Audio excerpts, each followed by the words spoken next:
Hello and welcome back to NCSY Pulse, powered by NCSY Alumni. My name is John Ackerman. I'm reminding you all to follow us on Spotify, Apple Podcasts, and wherever you get your podcasts, as well as on our Instagram at NCSY Pulse, where you can catch all of our interviews, especially today's show with our special guest, Naomi Nachman, kosher celebrity chef and friend of mine, friend of the Ackerman family. I'm very proud and excited to say, Naomi, welcome to the show. How are you? I'm so happy to be here. Congratulations on this podcast. It's amazing. Thank you very much. We're very excited about it. I have to tell you, before we get started, even with the formal podcast, my kids were very, very excited that I was going to be interviewing today. You know, you did my oldest daughter's bat mitzvah a couple years ago, and she still brags about it to her friends. So, oh my God, amazing. That's great. yeah, this is a very special thing for the Ackerman family, so thank you very much. You are obviously extremely well known in the Jewish community, not just to the Ackermans and not just NCSY, but really to the entire Jewish community at large, as somebody who is an authority on kosher food and kosher programs. So bring us back a little bit to the beginning. What inspired you to dive headfirst into the world of kosher cooking? Okay, so I started up my life off as a teacher. I went to Torah College, which I loved, and I was a ganenet, a preschool teacher, for a couple of years. I always loved teaching. I was always involved in being a madricha in youth groups in Australia, in B'nai Akiva. I loved being a leader and a role model and all that. It's just a thing that we all did growing up in Sydney.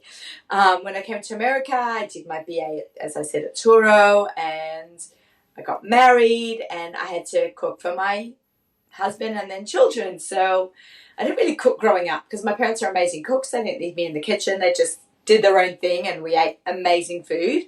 And then I had to now make amazing food. So I would devour cookbooks. I would read them and enjoy them. I'm married 31 years. There was no internet back then. You actually had to open a book or buy a book. Imagine that.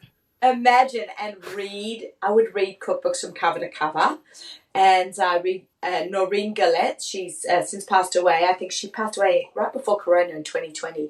And she was really one of the first culinary leaders of, I would say this generation. A lot of people younger don't know her, but people my generation, my mother's generation, they heard of her, and I read all her books. And then Susie Fishbein, I got her first cookbook, and she was like the first of the modern of our actual generation. And I would read the head notes to each recipe. I would read literally who the editor was, what edition it was, all the way to the final period at the end of the cookbook. And it just inspired me, and I really just loved to cook. And then teaching doesn't make that much. So, I told my husband I want to become a personal chef. He's like, whatever you like, go for it.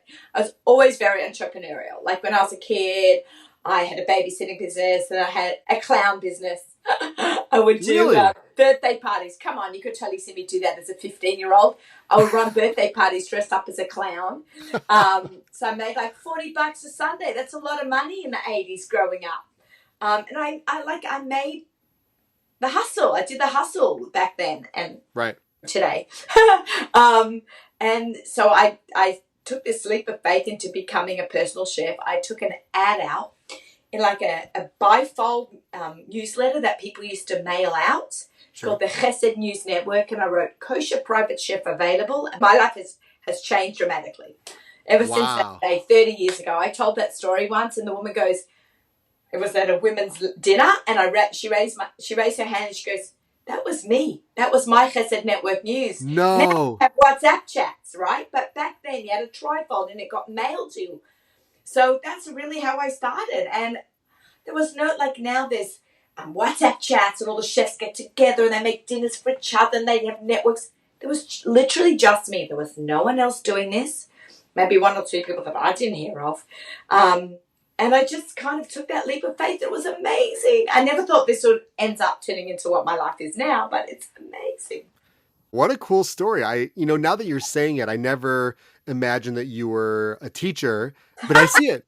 I see it. I Right? see the energy. I see the way you talk to people. I'm sure you were a great teacher, but this seems like totally up your alley and a ton of fun. I see that you're all over the world. You travel to all these different programs. You try all these different new restaurants and new places. What's one memorable moment that sticks out in Gosh. your memory of all your Ah, travels? okay. I've just got to go by recent because my head is Sure. filled with a lot of stuff. So my husband and I have been blessed to go to 40 countries. Wow. And we've got between January, February, and March about 9 more that we're doing, like new ones for us. Crazy. Unbelievable. I'm like, thank you, Hashem, every minute of every day. Something I found very memorable is something very recent. And I've spoken about this actually at the Young Girls of West Hampstead. I spoke about this on Shavuot. And I've had two people. I've written an article in Mishpacha magazine, and I just got interviewed for Valor magazine out of England about a trip to Spain and the Jewish history in Spain and how moving it was, and in Portugal. So I'm very blessed to work. You'll hear me say that a lot. I feel very blessed because the words have to come out of my mouth because of my Sure. connection to HaKadosh Baruch Hu, and I just so grateful for what I get to do. So I work for a company called Kosher River Cruises. It goes on cruises in Europe. We do Jewish history, and I run the culinary adventures. Like if we go to the truffle farm, or if we go, I do culinary classes on the boat, and I also run their marketing. So we went to Portugal. We're on the Douro River, which starts in Porto, Portugal. Along the Douro River were tons of Jewish communities that are no more. They were wiped off. There's no quite often you can go to European, like you go to old shuls in Europe, or Sure. revamped old European shuls. There they were destroyed because remember the Spanish Inquisition, they knocked everything down, they destroyed everything. So a lot of those places just really hit me, and we went to a town called Belmonte, right outside, like along the Douro River. It was about a half an hour, and the Jews there were underground in hiding till I think it was 1912 or 1914. They thought they were the last Jews. Now, from 1492, really they were already a little bit in hiding before that. From 1492 till 19 something, they thought they were the last Jews. There's a whole story behind it. Which it's not for now. You can go listen to Dr. Henry Abramson. He's my colleague and friend who's also on the tour giving Jewish history tours. But I found that so touching to my heart and my soul. And on that trip, we did a lot of Spain. We went to Toledo, Cordova. Cordova's where the Rambam is. Seville, Marbella. Like, who knew there was even now there's a lot of Madrid, Barcelona. There's so much history there. Right. A lot of it's gone, but there are remnants to see, and you can just feel the pain of the Sephardic Jewish community. I'm Ashkenaz, but we always learn about Ashkenazi. The pogroms and the Holocaust is still fresh. But from the Spanish Inquisition, I found that whole trip mind-blowing. I loved it. And then again, we're talking about history now. We're not even talking about food. So on that trip, I made a lot of cod cakes because they eat a lot of cod, which is fished out of the Douro River. So, I just found that a very memorable and moving trip. Wow, that's really incredible. And I'm going to have to now delve into all that. So thank you for sending me down that rabbit hole after we're Go done. check it out. You mentioned being blessed. We are very blessed in NCSY that we've had you on a number of programs. Thank God I've been able to have you on a number of my own programs. And you have really, I think, a very special relationship with some of the NCSY summer programs. Tell us a little bit about what it's been like entering the NCSY world. I should also mention that, my first connection via NCSY to the Nachman family was when your daughter Eliana was with us a number of years ago on a Shabbaton. And I'm very happy to be able to say that Ellie and I are still pretty close ad hayom hazeh. And it's really cool for me to have that connection to you guys. But tell us about what NCSY has meant to you and what your experience has been like so far. Love NCSY. I did not grow up with NCSY. I grew up in a modern Orthodox, beautiful Jewish community in Sydney, Australia. What we would have is B'nai Kiva youth groups or Zionistic youth groups, different hashkafa. You had Habonim and Beitar and B'nai Kiva. There was Hineni, which is different than the Hineni here in America. Some were to the left, some to the right, some to the middle. Depends on we always think we're the middle, right? So some were to the left of me, and some were to the little right of me. So there's no really NCSY. So my first introduction to NCSY was when I came to America. I knew people who were as advisors. And I actually was down in Savannah, and I met with the rabbi of the big shul there in Savannah, Slatus, and he told me that's where the first NCSY chapter was started. When I was in Savannah, I met with him and I interviewed him. He told me that that was the first chapter of NCSY. I get married, I have kids. My kids grew up in a pretty religious environment here in the 5 towns. But it comes to the summertime, and it was time to look for a program for them. So, of course, NCSY Summer ran the most amazing programs for them. Here and there, I was invited to go to a Shabbaton, to run a challah bake or a babka bake. And I saw how NCSY, whether you're more to the right or more to the left, just brings everyone together. And that just was so touching to me. I'm like, I've got to get involved in this, and that you follow through. The fact that you don't just leave when you're a teenager. We've got NCSY alumni with you and Rabbi Marchak. Really, that was another big thing for me, was meeting Rabbi Marchak when I helped promote the bike ride, and I was going to go on the tour. But I think I couldn't do it in the end. I think we ended up going to Israel, but I was totally supportive. And not only do I support... It's a good excuse. Yeah, I was scared of the bike. I'm like, let's go to Israel. No. I can bike ride. But like, I felt like there's a lot of follow through. Like, you've got the NCSY when you're in high school, you've got the alumni, and if you're not involved, there's, I absolutely love the Israel Free Spirit. That also brings kids to Israel.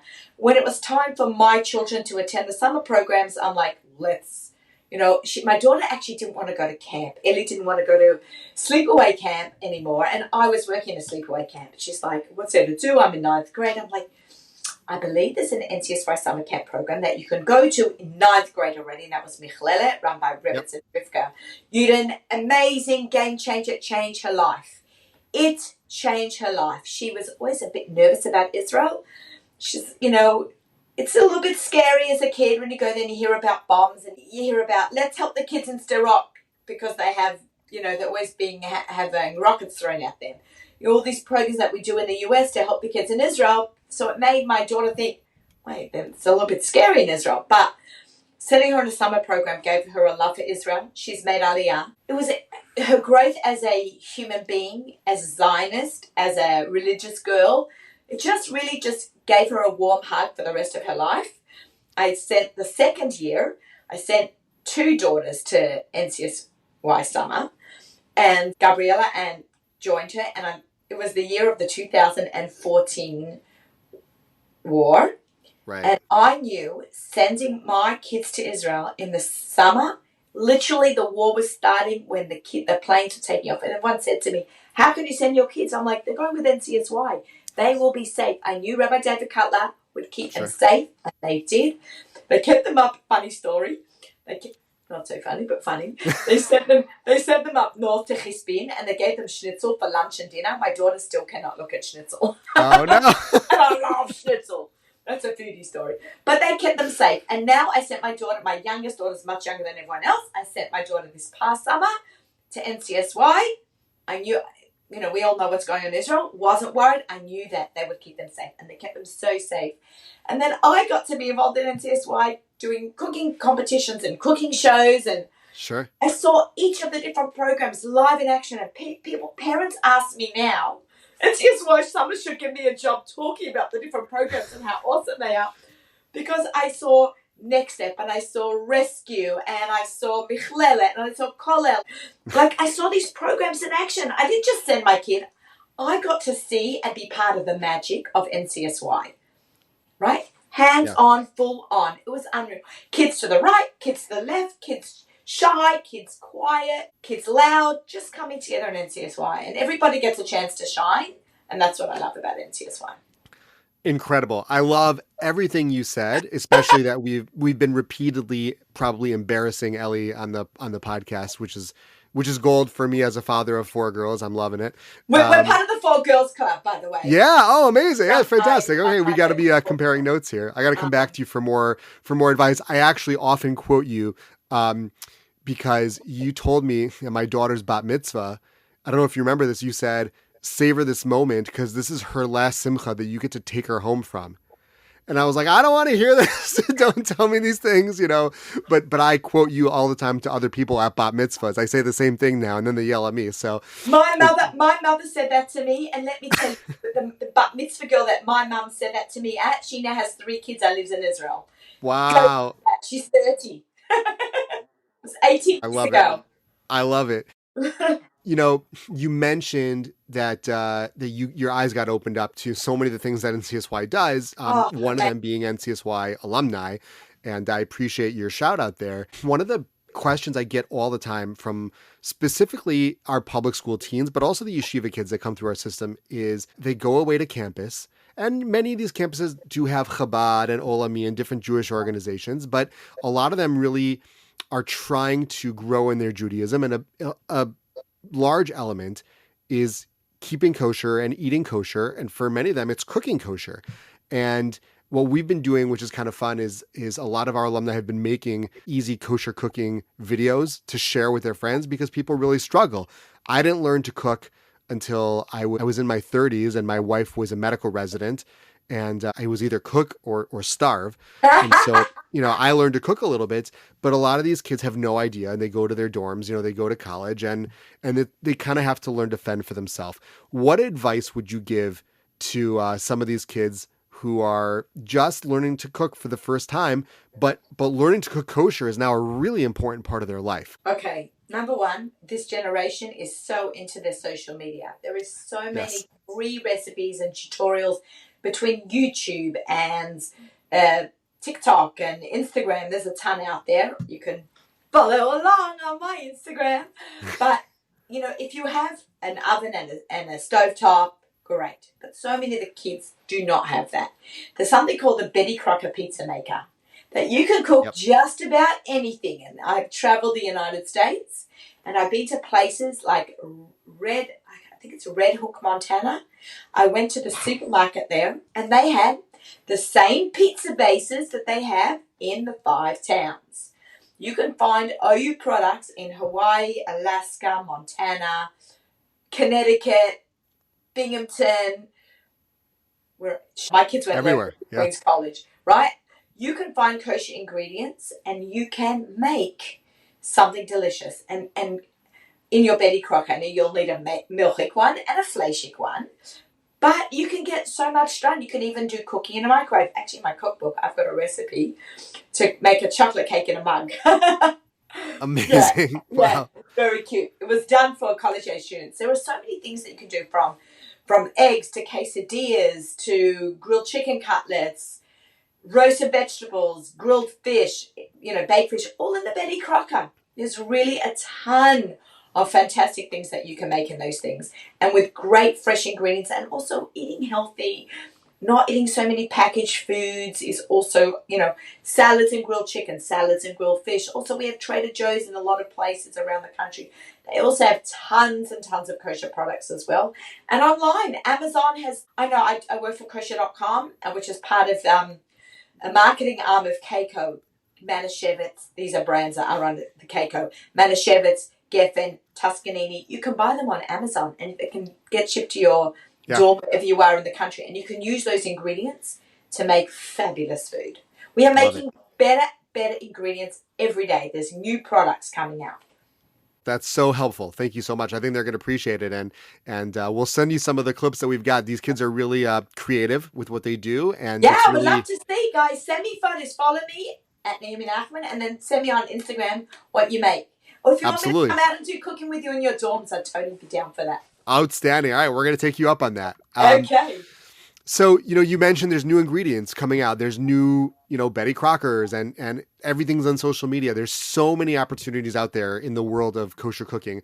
What's one of the emerging trends that you've started to notice? Obviously you need to kind of stay ahead of the curve because, you're leading the curve in many ways. But what's a new trend that you've seen starting to come out? Okay, so all these soups. I know it's an old thing, but it's a new thing again. Like these ramen noodle bowls and dumplings, very trendy. And you can, especially now it's winter at the time of recording, you can take some soup broth, you can throw in some matzo balls, even frozen matzo balls already made, not the packet mix, but it's already rolled up into a ball. All you have to do is boil it. Put that in some soup. But the ramen noodle bowls and all those dumplings, it's a meal in one. So that's become like very trendy, doing dumplings. I see that with some chili crisp on top. Hopefully you'll know what that is. If not, you can Google that. Do you know what that is, John? I don't know what that is, but I'm really excited to try it now. Okay, Gourmet Glad has it in here in the 5 towns. It's like a spicy, crunchy condiment almost. And that's so on point right now. Very trendy. You talk about the different brands that you work with and the different organizations that you work with. Have you ever had a chance to collaborate with other chefs from different organizations or different businesses? Oh, we all love getting together. Nothing like foodies getting together. Yes. A lot of times we just get together at a restaurant to promote a restaurant, which is really fun for all of us. But like if someone's got a cookbook coming out, like we'll go over to someone's house and cook together one of the recipes from their book. I've done that with Melinda Strauss. She's big on TikTok and Instagram. And, she helped me promote my Pesach cookbook and she came over and we made a recipe together. That was also it was so fun, we just... Yeah. We love to talk. We love to eat. That's why we like doing what we do. That's incredible. I love to hear it. I obviously love to talk and I do love to eat. So that's perfect for me as well. I love hearing about these different partnerships and collaborations. Any new or exciting projects, cookbooks that are on the horizon for you? Not for me personally. I'm actually working on my website. I'm going to have a brand new website because whatever's on there is current and needs to be updated. So you'll find it soon. Watch this space. You'll let them know. Okay. NaomiNachman.com or the AussieGourmet.com. And I'm going to have all my recipes in one place because I find that people will say, where can I find your gefilte fish recipe from? I'm like, scroll. Just keep scrolling through my Instagram. It's very hard. You can't really search your Instagram page. Right. So I'm going to take everything. Actually, Ellie's helping me do that. And my daughter Gabriella has a master's in communication design. So she's made me a website and we're putting everything in the one page so you can easily search my recipes. And I'm always continuing to work. I've got a collaboration with Breakstone Butter coming up before Hanukkah, one with Manischewitz matzo balls because that's very important. I love soup, so they're always asking me to come up with soup recipes. Got a few things in the works. Great. We talk about all these different Jewish foods, and you've mentioned many of your favorites, but give us one overrated Jewish food and then one underrated Jewish food. I think brisket's so overrated. Wow, really? I'm like, pulled brisket. If I look at one more pulled brisket recipe, now I make it like if I'm doing flatbreads or something, but I just feel like brisket, come on. It's everywhere, yeah. Everywhere. Like people think Jewish food. So when my book came out, of course, it was my first book was a Pesach cookbook. And of course, you have to have a brisket recipe in your cookbook. And then I got flown out to California to do a show called Home and Family on the Hallmark Channel, a cooking segment. And they picked brisket and they used Manischewitz wine. I'm like... I love Manischewitz wine. I love Manischewitz, but, we make incredible kosher wines now. Right. Not heavily, very sweet. I'm not knocking anyone. God forbid. I love Manischewitz wines. Yeah. I love everything. I love everything kosher. I love everyone's brands. I'm not. But, just saying with the advent of all these great wineries, I didn't even know about it. That's people think brisket and Manischewitz wine, Yeah. So I think that's completely overdone. And then underrated, that's a good question. It's very personal, but I think people blow over gefilte fish too much. Really? Mm-hmm. Really? Okay. Why is that so personal? Talking about Jewish food. We're talking strictly about Jewish food. Yeah. It gets a bad rap, but I love it. I think it's absolutely fantastic. My grandmother made it from scratch the old-fashioned way with a big mixing bowl, and she'd mix the mince, and she'd go to the fish store in Sydney, and once a week would have a mashgiach, and she would get the fish ground, and she'd bring. It was a whole day experience, and the house smelled of fish for 3 days.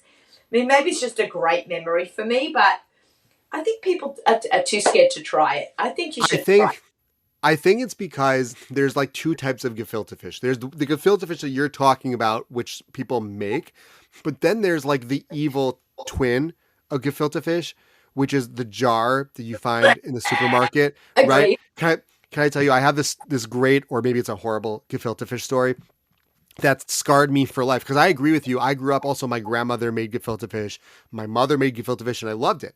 And then I went to Israel for my year after high school. And there was this very lovely older couple that I stayed with in Bayit Vegan. And at lunchtime, the wife comes over to me and she says to me, "Would you like gefilte fish?" And I said, "Sure, I would. I love gefilte fish. Absolutely." And I should have looked. She takes the jar, one of those big, like, and you know, where the pieces are just suspended in the slime. And she takes a ladle and puts it in and like glops it down on my plate. And I'm sitting there thinking, oh my God, I can't eat this. It's disgusting. But she asked me if I wanted it. And I said, yes. So what am I going to do? So I start mentally preparing myself. Okay, I'm going to do it. I'm going to eat it. But then she puts the ladle back into the jar and scoops out just a ladleful of the slime and plops it on top of the fish with like a big smile. And it just, I can remember the smell. I remember the visual. This is like 20 something years ago. Brown it in grain? There was no grain. There was just me and my nemesis, this piece of gefilte fish. Yeah. And I am both very proud and very emotionally scarred of this moment. And I ate the whole thing piece by piece. And I felt like it was like my duty. Like I had to do it and I did it. And today I can taste it still. And it's horrible. It's horrible. But I agree with you. Story. That's right. That's like the evil twin side of gefilte fish. But The there's a good twin side. It's like the Yaakov and Esav of Jewish food. There's a good brother who it's delicious, right? And I'm the same way. I'm with you. When you make it and it's homemade, amazing. It's so good. It's so good. I happen to like with mayonnaise. How do you gefilte fish? So so it's very funny. There's a few things I'll put on it, but I'm sort of weird with my taste. Sometimes I'll put hummus on it. I like hummus on gefilte fish. I'll put any sort of like a spicy mayo. I love spicy with gefilte fish. That's like my go-to. Okay, I can appreciate that. Sweet and heat. Yeah, exactly. So, and then my mother makes an amazing gefilte fish recipe. Mom, if you're listening, shouts to you. My mom actually does listen to all of my episodes, and then she texts me afterwards. That's so cute. That's so cute. Yes, she makes an amazing, like sort of like a pepper crusted gefilte fish, which is really, really good. So, so I'm with you. I'm with you on gefilte fish. Okay, as we wrap up here, do you have a message that you could relate to anybody who's listening? You took your passion and you made it a career, and that is absolutely incredible, and it's super inspiring. Do you have a message to somebody who's maybe got an aspiring career? They have their passion, they know what they would love to do, but something's holding them back from starting. I guess sometimes it's just that first step that becomes the hardest. Right? Mamish the first step. Like, close your eyes, take a breath, and jump. Because what's going to happen? Nothing. So, it didn't work out. Come up with something else. My husband always says that Walt Disney had 100 businesses before he came out with Mickey Mouse. So, he tried and tried again, and he's probably the most successful entrepreneur out there. So just really try to come up with your idea, come up with your passion, do what you love to do. That should be, I speak to a lot of kids in high school, 12th grade, or a career day. I said, find the thing that you love, and not everyone can find the thing that they love. That's in itself a bracha, to have something you want to do. Not everyone can have that. But if you have it, make it your passion, and your passion becomes your business. And let's say, if you work hard, you're hardly working. There's an expression like that. Exactly. I work also. You have to daven that you'll have professional success, for sure. And nothing comes easy. Everyone goes, wow, you get to do this, you get to do that. Wow, you get all these things said to you. I'm like, I spent 20 years working 18 hours a day. I still work 18 hours a day. Nothing comes easy. Right. By the grace of God, I go and just I put in my hours. And if Hashem feels that He's going to make this work for you, He'll make it work for you. And a lot of people put in time and it doesn't always go so well. So you just get up and try again. Hashem is redirecting you in a different way. You have to acknowledge that as well. But it's really hard work all the time. But look, I have a really busy day, but I made sure that I was here for NCSY.